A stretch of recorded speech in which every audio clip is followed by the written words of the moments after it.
நம்முடைய அருமை சகோதரர் திருமாவேலன் அவர்கள் ஊடகவியலாளராக, எழுத்தாளராக, வரலாற்று ஆசிரியராக,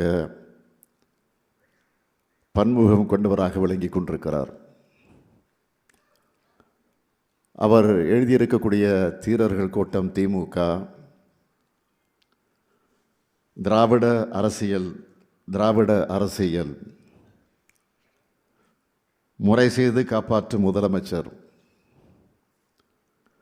ஆகிய 3 நூல்களின் வெளியீட்டு விழாவிலே பங்கேற்பதில் நான் மிகுந்த மகிழ்ச்சி அடைகிறேன், பெருமை கொள்கிறேன். தீரர்கள் கூட்டம் என்பது நம்மோட தியாக புத்தகம்.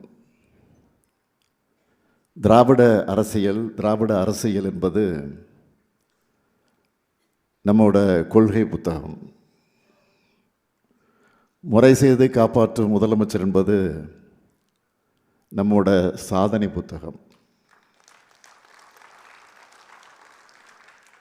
3வது புத்தகத்தை பெற்றுக்கொண்ட திராவிட ஆழ்வார் ஜெகத்ரட்சகன் அவர்கள் பேச இருந்ததெல்லாம் மறந்துவிட்டேன் என்று சொல்லி நீண்ட நேரம் பேசினார். உண்மையிலேயே அவர் பேசிய குறிப்பில் புத்தகத்தை பற்றி எதுவுமே இல்லை. ஆனால் அவரே ஒரு புத்தகம் போடுற மாதிரி பேசி உட்கார்ந்துருக்கிறார். அடுத்து பேசியிருக்கக்கூடிய நம்முடைய ஆசிரியர் ஐயா அவர்கள் கொள்கை வகுப்படுத்து நூலை பற்றி சொல்லி அடுத்து நமக்குள்ள கடமையை பேசி அமர்ந்திருக்கிறார். நூலின் அறிமுக உரையை பேசிய நம்முடைய பேராசிரியர் சுபவி அவர்கள் திராவிட இயக்கத்தினுடைய கொள்கை உறுதி தளராமல் தடம் மாறாமல் அந்த கொள்கைகளை வென்றெடுக்க ஆட்சி நடத்துகிற பெருமை திமுகவுக்குத்தான் இருக்குன்னு பெருமையாக பேசினார். அப்படிப்பட்ட நம்மோட பெருமைகளை சொல்லுகிற புத்தகங்கள் தான் இந்த 3 புத்தகங்கள். அரசியல் புரட்சியின் அடையாளமா, ஒடுக்கப்பட்ட மக்களை உயர்த்துகிற கருத்தியல் தெளிவான அடையாளமா, திராவிட இயக்கம் இருக்கிற காரணத்தால் தான் ஆதிக்கவாதிகளுக்கும் அவங்களுக்கு அடிமை சேவகம் செய்யக்கூடியவங்களுக்கும் திராவிடம் என்றாலும், திராவிட இயக்கங்கள் என்றாலும், திராவிட முன்னேற்ற கழகம் என்றாலும் கசக்கு ரொம்ப எரியுது.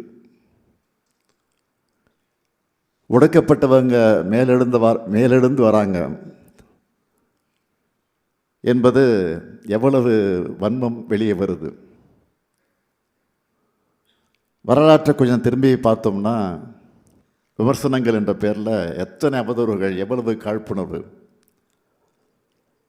அந்த காலத்தில் நீதி கட்சியை குழி தோண்டி புதைப்பேன்னு ஒருத்தர் சொன்னார். ஆனால் இன்னைக்கு நிலைமை என்ன? 100 ஆண்டுகள் கழிச்சும் நீதி கட்சியோட நீட்சியாக நாம் தமிழ்நாட்டு மக்களோட ஆதரவோட மக்களோட பயணத்தை தொடர்ந்துக்கிட்டு இருக்கோம். நாம் திராவிட மாடல்னு சொல்ல அவங்களுக்கு திரும்ப திரும்ப எரியுது. அவங்களுக்கு திரும்ப திரும்ப எரியணும் தான் நாம் திரும்ப திரும்ப திராவிட மாடல்னு சொல்கிறோம். 100 ஆண்டுகளுக்கு முன்னாடி தமிழ்நாடு எப்படி இருந்துச்சு, இன்னைக்கு எப்படி இருக்கு? இதே காலகட்டத்தில் நம்மளோட பிற மாநிலங்கள் அடைந்திருக்கக்கூடிய சமூக வளர்ச்சி, பொருளாதார வளர்ச்சி, உட்கட்டமைப்பு வளர்ச்சி என்ன? மற்ற எல்லாரையும் விட எல்லா வகையிலும் நாம் 20 ஆண்டுகளுக்கு முன்னோக்கி பயணிச்சுட்டு இருக்கோம். கண்கூடா தெரிகிற இந்த உண்மைகளை கூட மறைக்கலாம்னு நினச்சி சிலர் என்ன கேட்குறாங்க, திராவிடம் என்ன செஞ்சுது, திராவிட மாடல்னா என்னன்னு கேட்குறாங்க. அவங்களுக்கெல்லாம் பதில் சொல்லுகிற வகையில் இந்த புத்தகங்களை எழுதியிருக்கிறார் நம்முடைய அருமை சகோதரர் திருமாவேலன் அவர்கள்.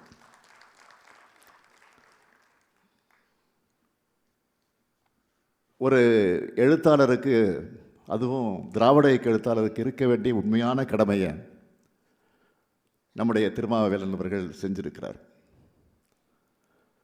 2002 இவர் எழுதின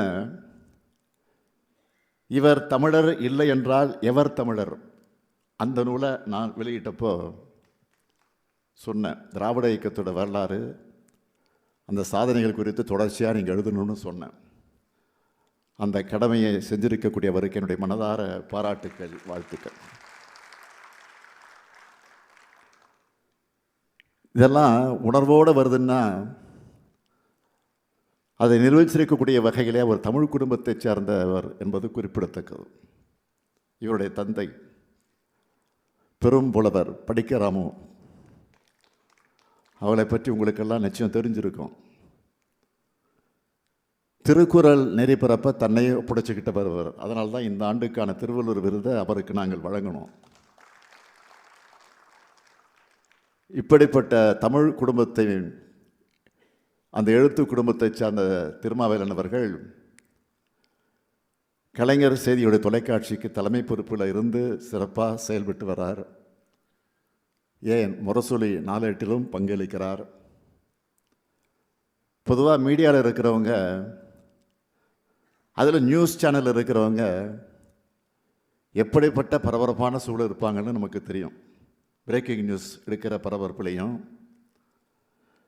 தன்னுடைய எழுத்து பணிக்கு பிரேக் எடுக்காமல் இப்படிப்பட்ட நூல்களை படைக்கிறதுக்காகவே திருமாவேலன் அவர்களை நான் மனதார பாராட்டுகிறேன், வாழ்த்துகிறேன். இன்றைக்கு வெளியிட்டு இருக்கக்கூடிய இந்த நூல்களை பற்றி சொல்லணும்னா, முதல்ல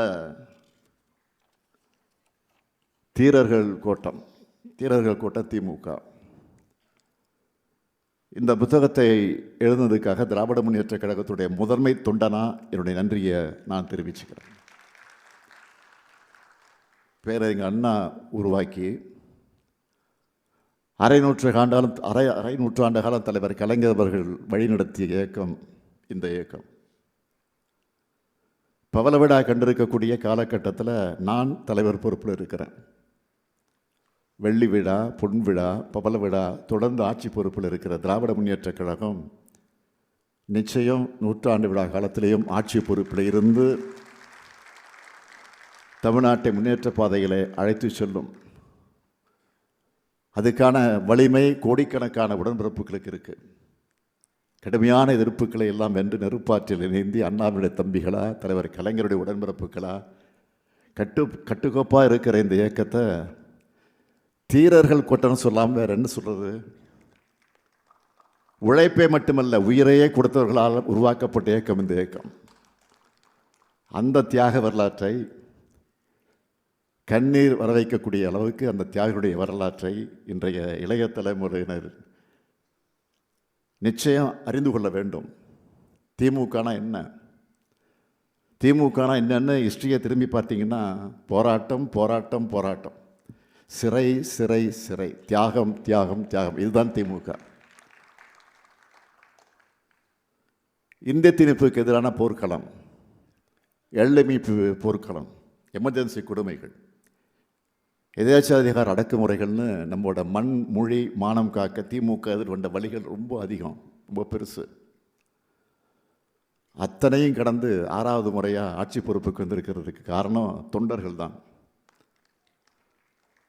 அரசியலில் பலரும் சொகுசு எதிர்பார்த்து வருவாங்க. ஆனால் திமுகவுக்கு அந்த சொகுசு கிடையாது.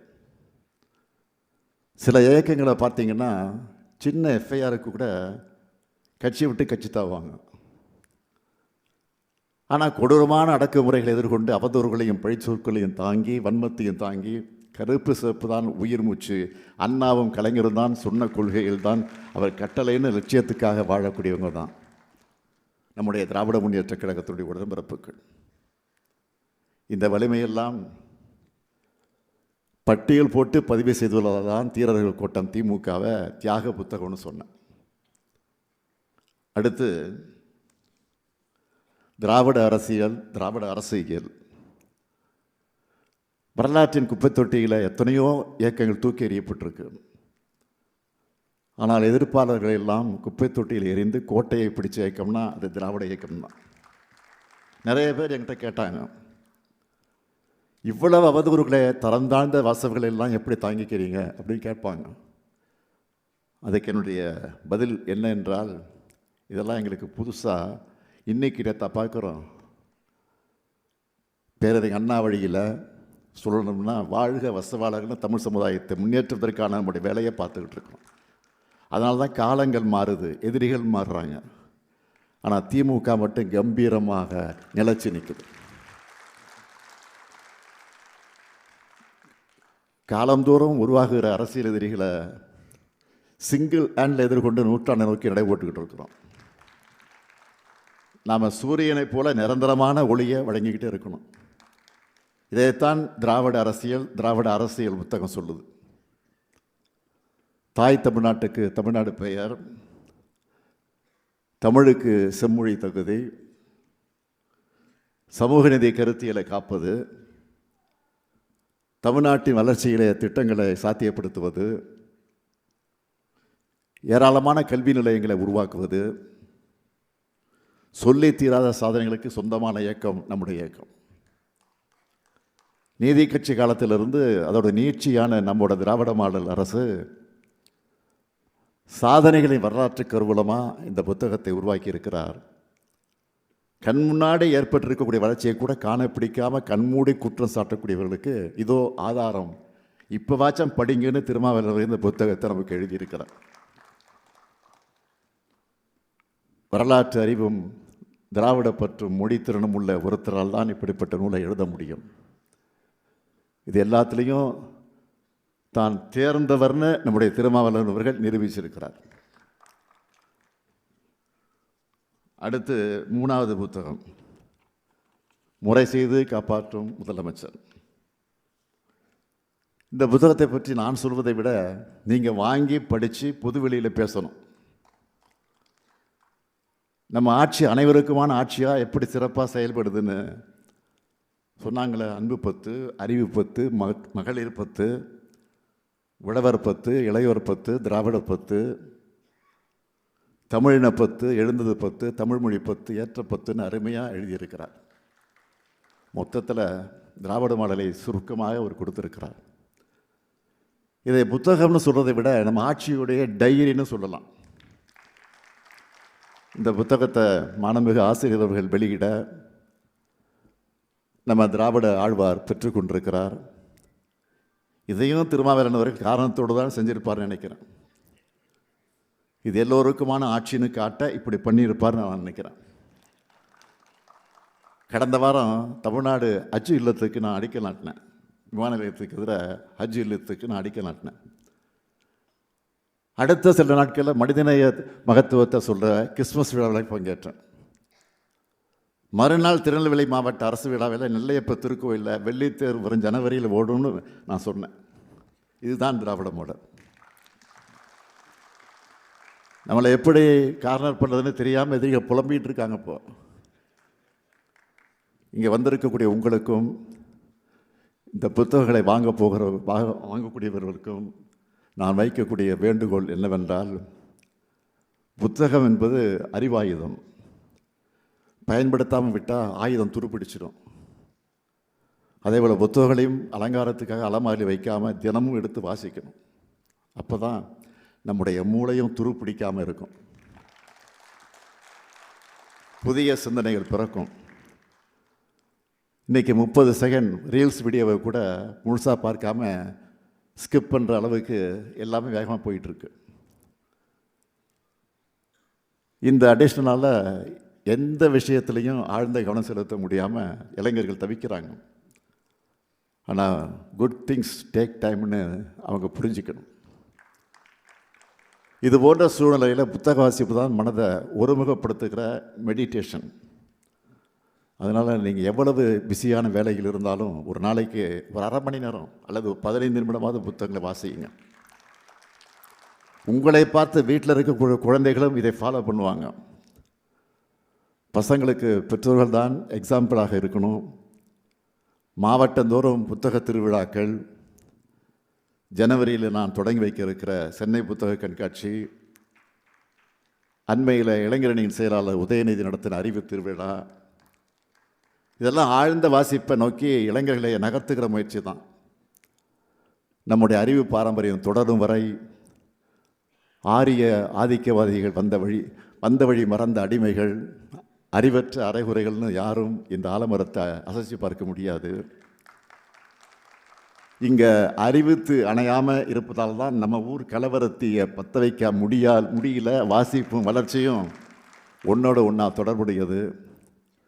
அதை உணர்ந்து காலத்துக்கேற்ற கருத்து ஆயுதங்களை கூர்த்தீட்டி கொடுக்கக்கூடிய திருமாவளவன் அவர்களை மீண்டும் பாராட்டி, திராவிடம் எனும் அறிவொளி இயக்கத்தால் நிமிர்ந்த தமிழ்நாடு ஒரு நாளும் தலைகுனியாது, பாசிசவாதிகளின் பகல் கனவு இங்கு பலிக்காது. வரலாற்றை படிப்போம், தொடர்ந்து வரலாறு படைப்போம். நன்றி, வணக்கம்.